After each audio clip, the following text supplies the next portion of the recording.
Story, let us learn about the author Rabindranath Tagore. Rabindranath Tagore, born 7th May 1861, died 7th August 1941, was a Bengali poet, short story writer, song composer, playwright, essayist, and painter. Some of his notable works include Gitanjali, Mansi, Chitrangada, etc. In 1913, he became the first non-European to receive the Nobel Prize for Literature. He was awarded a knighthood in 1915, but he renounced it in 1919 as a protest against the Jallianwala Bagh massacre. He was a ringleader among the boys of the village. A new mischief got into his head.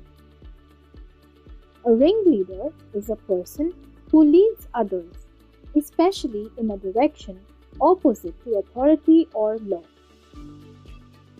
There was a heavy log lying on the mud flat of the river, waiting to be shaped into a mast for a boat. A mud flat is a mud-covered, gently sloping tractor plant. A mast is a tall pole on a boat or ship that supports its sails. He decided that they should all work together to shift the log by main force from its place and roll it away. The owner of the log would be angry and surprised, and they would all enjoy the fun. Everyone seconded the proposal, and it was carried unanimously. But just as the fun was about to begin, Makhan, Potik's younger brother, sauntered up and sat down on the log in front of them all without a word. Sauntered means to walk in a slow and relaxed manner. The boys were puzzled for a moment. He was pushed rather timidly by one of the boys and told to get up, but he remained quite unconcerned. He appeared like a young philosopher, meditating on the futility of games. Potik was furious. "Makhan," he cried, "if you don't get down this minute, I'll thrash you." Makhan only moved to a more comfortable position. Now, if Potik was to keep his regal dignity before the public, it was clear he ought to carry out his threat. But his courage failed him at the crisis. His fertile brain, however, rapidly seized upon a new maneuver which would discomfit his brother and afford his followers an added amusement. He gave the word of command to roll the log and Makhan over together. Makhan heard the order and made it a point of honor to stick on. But he overlooked the fact, like those who attempt earthly fame in other matters, that there was peril in it. The boys began to heave at the log with all their might, calling out, "1, 2, 3, go!" At the word go, the log went, and with it went Makhan's philosophy, glory, and all. All the other boys shouted themselves hoarse with delight, but Potik was a little frightened. He knew what was coming. And, sure enough, Makhan rose from Mother Earth, blind as fate and screaming like the Furies. He rushed at Potik and scratched his face and beat him and kicked him and then went crying home. The first act of the drama was over. Potik wiped his face and sat down on the edge of a sunken barge on the river bank. A barge is a long, narrow boat with a flat bottom. and began to chew a piece of grass. A boat came up to the landing, and a middle-aged man with grey hair and dark moustache stepped on shore. He saw the boy sitting there doing nothing and asked him where the Chakravartis lived. Pothik went on chewing the grass and said, "Over there." But it was quite impossible to tell where he pointed. The stranger asked him again. He swung his legs to and fro on the side of the barge and said, "Go and find out," and continued to chew the grass as before. But now a servant came down from the house and told Pothik his mother wanted him. Pothik refused to move, but the servant was the master on this occasion. He took Pothik up roughly and carried him, kicking and struggling in impotent ways. Impotent means helpless. When Pothik came into the house, his mother saw him. She called out angrily, "So, you have been hitting Makhan again?" Pothik answered indignantly. Indignantly means anger based on unfair or unworthy behavior. "No, I haven't. Who told you that?" His mother shouted, "Don't tell lies, you have." Pothik said suddenly, "I tell you, I haven't. You ask Makhan." But Makhan thought it best to stick to his previous statement. He said, "Yes, mother, Pothik did hit me." Pothik's patience was already exhausted. He could not bear this injustice. He rushed at Makhan and hammered him with blows.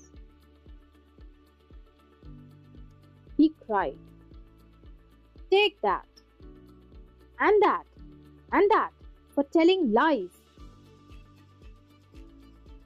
His mother took Makhan's side in a moment and pulled Pothik away, beating him with her hand. When Pothik pushed her aside, she shouted out, "What? You little villain! Would you hit your own mother?" It was just at this critical juncture that the grey-haired stranger arrived. He asked what the matter was.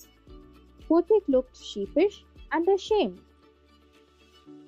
But when his mother stepped back and looked at the stranger, her anger was changed to surprise, for she recognized her brother and cried, "Why, Dada? Where have you come from?" As she said these words, she bowed to the ground and touched his feet. Her brother had gone away soon after she had married, and he had started business in Bombay. His sister had lost her husband while he was in Bombay. Dishambar had now come back to Calcutta and had at once made inquiries about his sister. He had then hastened to see her as soon as he found out where she was. The next few days were full of rejoicing. The brother asked after the education of the two boys. He was told by his sister that Pothik was a perpetual nuisance. He was lazy, disobedient, and wild. But Makhan was as good as gold, as quiet as a lamb, and very fond of reading. Dishambar kindly offered to take Pothik off his sister's hands and educate him with his own children in Calcutta. The widowed mother readily agreed. When his uncle asked Pothik if he would like to go to Calcutta with him. His joy knew no bounds, and he said, "Oh yes, uncle," in a way that made it quite clear that he meant it. It was an immense relief to the mother to get rid of Potik. She had a prejudice against the boy, and no love was lost between the two brothers. She was in daily fear that he would either drown Makhan someday in the river, or break his head in a fight, or run him into some danger or other. At the same time, she was somewhat distressed to see Potik's extreme eagerness to get away. Potik, as soon as all was settled, kept asking his uncle every minute when they were to start. He was on pins and needles all day long with excitement, and lay awake most of the night. He bequeathed to Makhan in perpetuity his fishing rod, his big kite, and his marbles. Indeed, at this time of departure, his generosity towards Makhan was unbounded. When they reached Calcutta, Potik made the acquaintance of his aunt for the first time. She was by no means pleased with this unnecessary addition to her family. She found her own 3 boys quite enough to manage without taking anyone else, and to bring a village lad of 14 into their midst was terribly upsetting. Bishambar should really have thought twice before committing such an indiscretion. Indiscretion means a behavior showing lack of judgment. In this world of human affairs, there is no worse nuisance than a boy at the age of 14. He is neither ornamental nor useful. It is impossible to shower affection on him as on a little boy, and he is always getting in the way. If he talks with a childish lisp, he is called a baby, and if he answers in a grown-up way, he is called impertinent. In fact, any talk at all from him is resented. Then he is at the unattractive growing age. He grows out of his clothes with indecent haste. His voice grows hoarse and breaks and quavers. His face grows suddenly angular and unsightly. It is easy to excuse the shortcomings of early childhood, but it is hard to tolerate even unavoidable lapses in a boy of 14. The lad himself becomes painfully self-conscious. When he talks with elderly people, he is either unduly forward or else so unduly shy that he appears ashamed of his very existence. Yet, it is at this very age when in his heart of hearts a young lad most craves for recognition and love.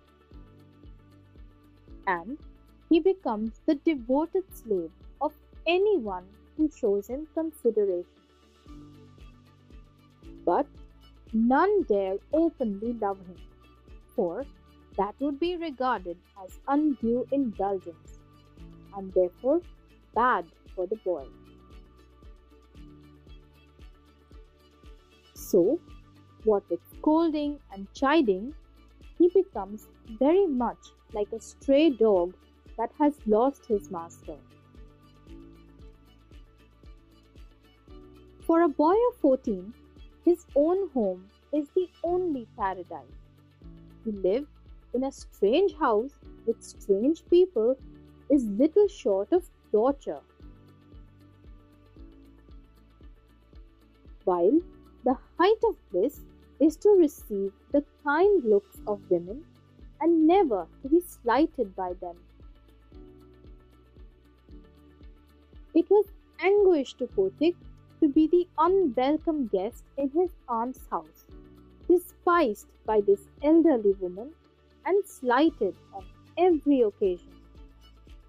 If she ever asked him to do anything for her, he would be so overjoyed that he would overdo it, and then she would tell him not to be so stupid but to get on with his lessons. The cramped atmosphere of neglect in his aunt's house oppressed Potik so much that he felt that he could hardly breathe. He wanted to go out into the open country and fill his lungs and breathe freely, but there was no open country to go to. Surrounded on all sides by Calcutta houses and walls, he would dream night after night of his village home and long to be back there. He remembered the glorious meadow where he used to fly his kite all day long, the broad river banks where he would wander about the livelong day, singing and shouting for joy, the narrow brook where he could go and dive and swim any time he liked. He thought of his band of boy companions over whom he was desperate, and above all, the memory of that tyrant mother of his who had such a prejudice against him occupied him day and night. A kind of physical love, like that of animals, a longing to be in the presence of the one who is loved, an inexpressible wistfulness during absence, a silent cry of the inmost heart for the mother, like the lowing of a calf in the twilight. This love, which was almost animal instinct, agitated the shy, nervous, lean, uncouth, and ugly boy. No one could understand it, but it preyed upon his mind continually. There was no more backward boy in the whole school than Potik. He gaped and remained silent when the teacher asked him a question, and, like an overladen ass, patiently suffered all the blows that came down on his back. When other boys were out at play, he stood wistfully by the window and gazed at the roofs of the distant houses. And if, by chance, he espied children playing on the open terrace of any roof, his heart would ache with longing. One day, he summoned up all his courage and asked his uncle, "Uncle, when can I go home?" His uncle answered, "Wait till the holidays come." But the holidays would not come till November, and there was a long time still to wait. One day, Potik lost his lesson book. Even with the help of books, he had found it very difficult indeed to prepare his lesson. Now it was impossible. Day after day, the teacher would cane him unmercifully. His condition became so abjectly miserable that even his cousins were ashamed to own him. They began to jeer and insult him more than the other boys. He went to his aunt at last and told her that he had lost his book. His aunt pursed her lips in contempt and said, "You great, clumsy country lout! How can I afford with all my family to buy you new books 5 times a month? That night, on his way back from school, Pothik had a bad headache with a fit of shivering. He felt he was going to have an attack of malarial fever. His one great fear was that he would be a nuisance to his aunt. The next morning, Pothik was nowhere to be seen. All searches in the neighborhood proved futile. The rain had been pouring in torrents all night, and those who went out in search of the boy got drenched through to the skin. At last, Vishambar asked help from the police. At the end of the day, a police van stopped at the door before the house. It was still raining, and the streets were all flooded. 2 constables brought out Pothik in their arms and placed him before Vishambar. He was wet through from head to foot, muddy all over, his face and eyes flushed red with fever, and his limbs all trembling. Vishambar carried him in his arms and took him into the inner apartment. When his wife saw him, she exclaimed, "What a heap of trouble this boy has given us! Hadn't you better send him home?" Pothik heard her words and sobbed out loud. "Uncle, I was just going home, but they dragged me back again." The fever rose very high, and all that night the boy was delirious. Vishambar brought in a doctor. Pothik opened his eyes, flushed with fever, and looked up to the ceiling and said vacantly, "Uncle, have the holidays come yet? May I go home?" Vishambar wiped the tears from his own eyes and took Pothik's lean and burning hands in his own and sat by him through the night. The boy began again to mutter. At last, his voice became excited. "Mother," he cried, "don't beat me like that. Mother, I'm telling the truth." The next day, Pothik became conscious for a short time. He turned his eyes about the room, as if expecting someone to come. At last, with an air of disappointment, his head sank back on the pillow. He turned his face to the wall with a deep sigh. Vishambar knew his thoughts and, bending down his head, whispered, "Pothik, I have sent for your mother." The day went by. The doctor said in a troubled voice that the boy's condition was very critical. Pothik began to cry out. "By the mark, 3 fathoms. By the mark, 4 fathoms. By the mark." He had heard the sailor on the river steamer calling out the mark on the plumb line. Now he was himself plumbing an unfathomable sea.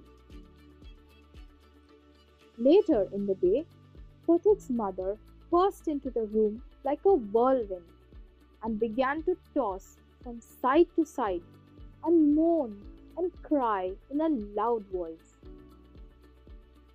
Vishambar tried to calm her agitation, but she flung herself on the bed and cried, "Pothik, my darling, my darling!" Pothik stopped his restless movements for a moment. His hands ceased beating up and down. He said, "Eh?" The mother cried again, "Pothik, my darling, my darling!"